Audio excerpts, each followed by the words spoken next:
নিয়ে এসে দেখান, নবীকে ডেকে বললেন, ইয়া রাসূলুল্লাহ এদিকে আসুন, এদিকে আসুন, এদিকে আসুন। আসলেন, বলল ওটাকে দেখুন, একবার হামাগুড়ি দিয়ে আসে, একবার উঁচু হয়ে আসে, একবার কাত হয়ে আসে।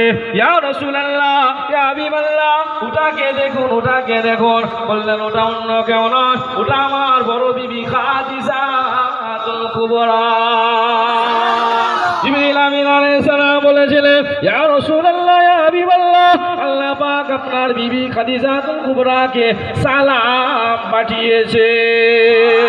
ইয়া রাসূলুল্লাহ, ইয়া হাবিবাল্লাহ, আল্লাহ পাকের সালামের সাথে সাথে আমি জিবরাইল আলাইহিস সালাম আমারও সালাম আপনার বিবি খাদিজাতুল কুবরাকে দিয়ে দিই।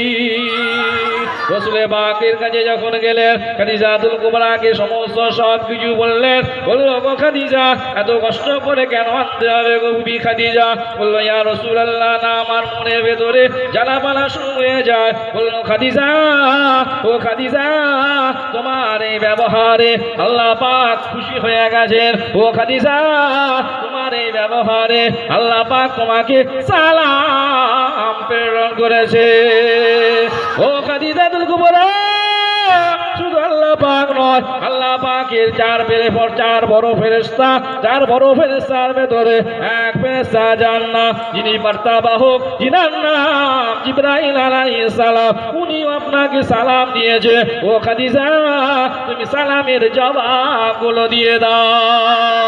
আম্মাজান খাদিজাতুল বলে, ইয়া রাসূলুল্লাহ, ইয়া হাবিবাল্লাহ, হুজুর আমি খাদিজাতুল কুবরা সালামের জবাব জানি না, কিভাবে সালামের জবাব দিতে হয় আপনি বলে দেন। বললেন, ওয়া আলাইকা ওয়া আলাইহিস সালাম, আপনি এটা বলে দেন, এটা বলে দেন। খাদিজাতুল কুবরা বললেন, ওয়া আলাইকা ওয়া আলাইহিস সালাম, আমি সালামের জবাব দিয়ে দিলাম, রান্না করা জিনিসগুলো আমার রাসূলকে দিয়ে এলাম। রাসূল পাক আমার জন্য কত দোয়া করলেন, আমার মন চায় না, আমার মন চায় না ওই রকম জাবাল থেকে ফিরে আসতে, কিন্তু রাসূল পাক আমাকে সান্ত্বনা দিয়ে বললেন, খাদিজা,